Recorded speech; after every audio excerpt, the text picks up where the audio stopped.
We invite you to watch the video on the Aquaculture Farm channel. The shrimp fishery is a major global industry, with more than 3.4 million tons caught per year, chiefly in Asia.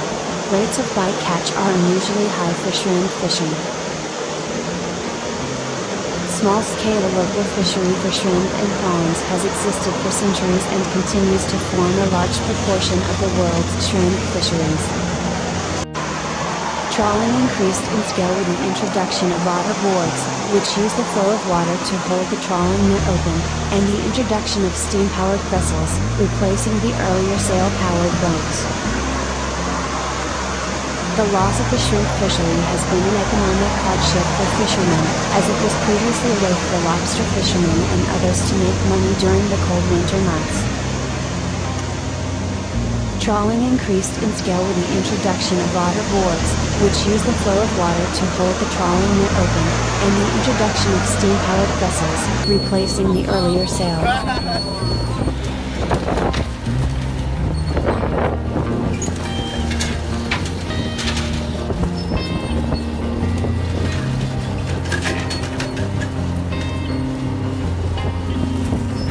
Commercial shrimping on the Washington coast and Puget Sound are long-running fisheries that provide economic benefits to local communities.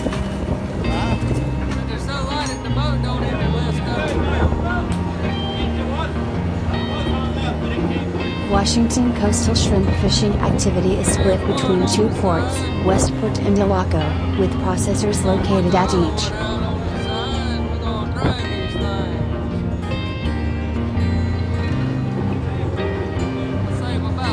Pink shrimp are caught by trawl gear. The majority of active vessels in the Washington fleet are double-rigged with semi-pelagic, fine-meshed shrimp nets.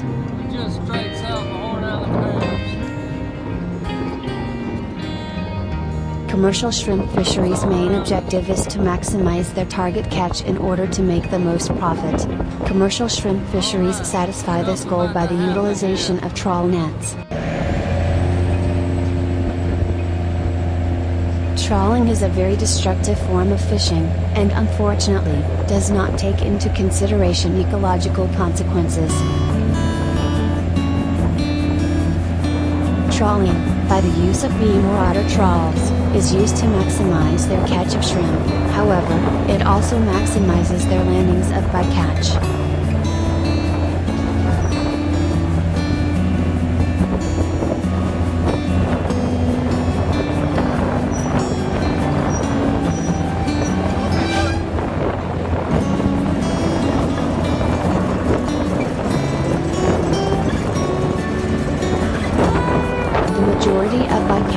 Which comprise of non-commercial fish, juveniles, and benthic debris, are landed and discarded back into the ocean dead.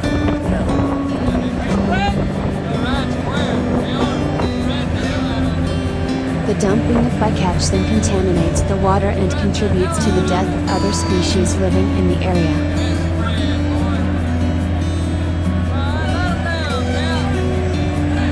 As the weighted trawl nets are dragged across the ocean floor, the benthic habitat is destroyed and collected by the net.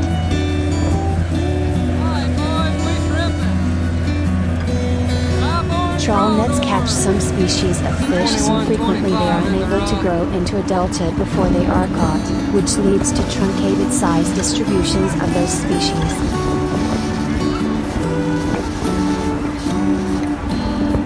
Trawl nets are also responsible for a shift in organisms of a site and trophic cascades, and cause an imbalance in the ecosystem.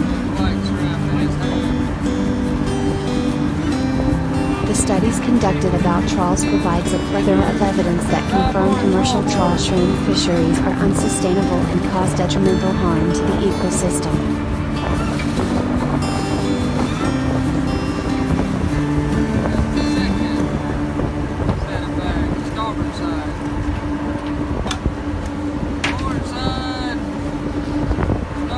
The high global demand for shrimp makes marine shrimp fisheries a very profitable and competitive market.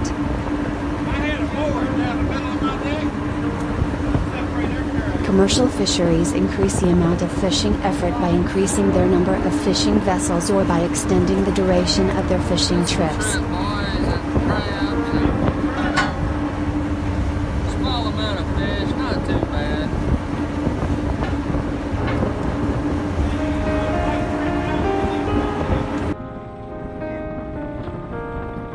Trawling involves pulling a weighted, sock-shaped net through a water column or on the sea floor in order to exploit the catch of a target species. Canadian fishermen harvest the same species, and they are sometimes still available to consumers in the US. They're often called northern shrimp or Maine shrimp and are small, pink shrimp valued in the culinary world for their sweet meat.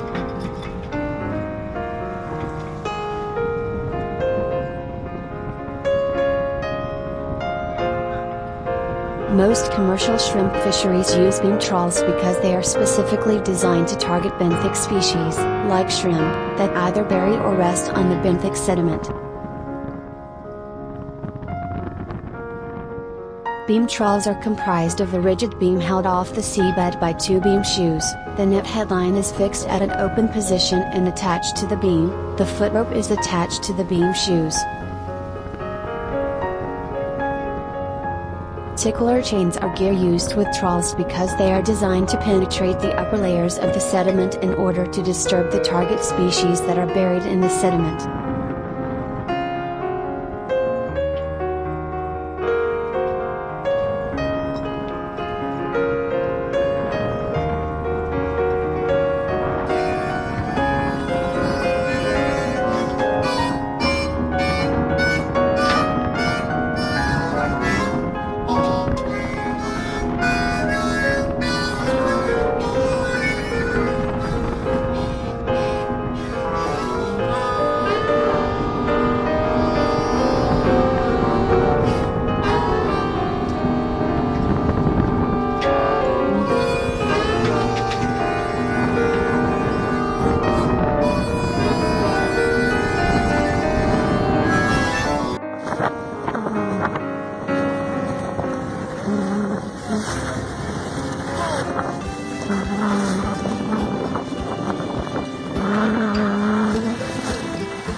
Ahí está de la suerte, ahí está de la suerte.